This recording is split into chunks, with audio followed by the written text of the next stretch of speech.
This is the Oppo A95. It was just launched here in Malaysia, and here's everything you need to know about this budget mid-range smartphone. Let's begin with the build quality and the design on the Oppo A95. It's actually really nicely designed. The colorway that we got is the glowing rainbow silver, which in different lighting situations will give you different colors and hues. It's also a dual matte finish and has a fingerprint resistance to it as well as scratch resistance. So it looks and feels very good as well as having a pretty good protection. Now on the top left, you get the camera module, and on the bottom right, you get the Oppo branding. The camera module bump is quite thin, so I don't really have a problem with that. Overall, you get a very similar feel to the Oppo Reno series, which is quite cool considering this is a fair bit cheaper than the Reno series. The feel to this in hand is really good, very premium feeling, and also the finish to it is quite nice, and it's a lot more lightweight than expected, especially considering the 5000 mAh battery. As far as ports go, at the bottom you get the 3.5mm audio jack, USB Type-C, as well as the mono bottom-facing speakers. On the right, you're going to find the power button, and on the left, you have the volume buttons as well as the SIM card slot.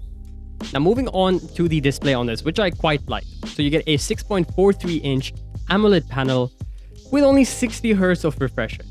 I'll be honest, 60 Hz, even on a budget smartphone in 2021, is kind of outdated. But the screen on its own is actually quite nice. You get a 90.8% screen-to-body ratio, and it also has an in-display fingerprint sensor that is very quick.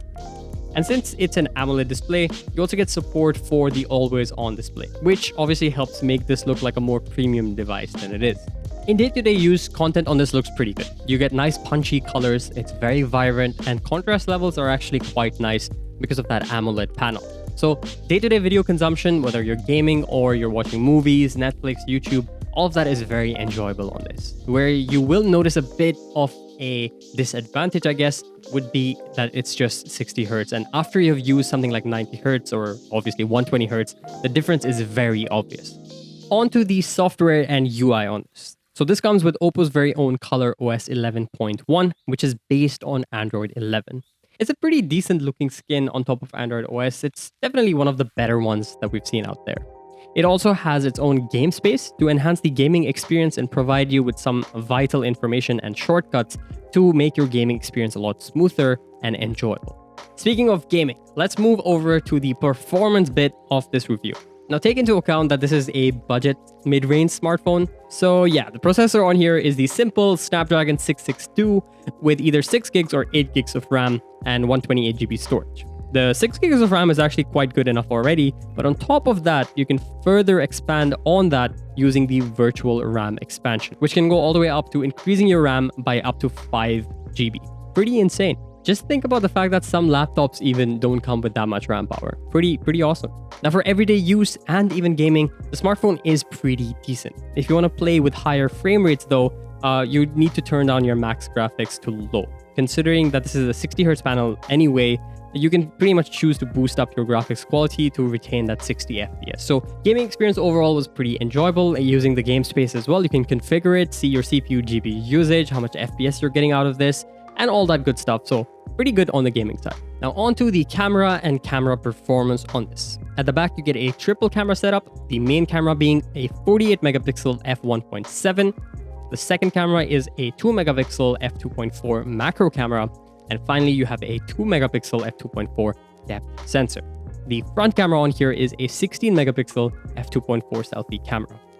There is no ultra wide angle camera. This is really disappointing, to be honest. I don't know why Oppo chose to have a macro camera over an ultra wide, considering that ultra wide will be way more useful than a 2 megapixel macro camera that pretty much no one uses. Images on this turned out to be way better than I expected, to be honest. The processing, the software side of things has been done really well by Oppo. So each and every picture that I took had really good contrast levels, good exposure and colors, and the processing just looked nice. Even the HDR was really nice. When it comes to video though, both front and back camera record at a maximum resolution of 1080p.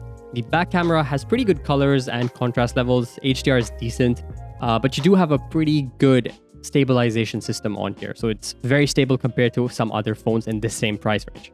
The front camera, on the other hand, exposure and contrast levels are okay, but the stabilization isn't as good. Now on to the battery life and charge performance. The phone comes with a 5000 mAh battery, which should keep you going for a little over a day. So for my testing, with medium to slightly high usage throughout the day, I got about 20 to 23 hours of use out of this based on how much I was using it, which I think is pretty good for a 5000 milliamp hour battery. But even then, if you do run out of charge, it comes with a 33-watt flash charger, which can easily give you in 5-minute charge up to 2 hours of YouTube playback, which is pretty quick. I mean, the charge speeds are not as fast, obviously, because it's a big battery with only 33-watt charging, but I think the way they've balanced it is quite good. Now, on to what I really loved about this phone and what I really didn't like.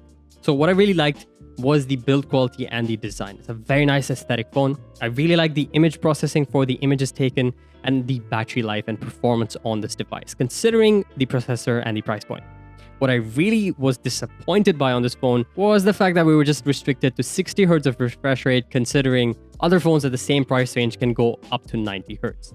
The fact that you don't have an ultra-wide angle camera, which really does not make sense to me. And finally, the single firing speaker results in a not so good audio listening experience on this. They could have easily dual speakered this, even using the earpiece as the second speaker. Now, usually I wouldn't pinpoint such things in a smartphone at this price, considering the fact that there's so many other smartphones within the same price range that do a lot of these things better. It becomes a lot harder to recommend this over those, for example, and really makes you want to consider which phone you should be getting.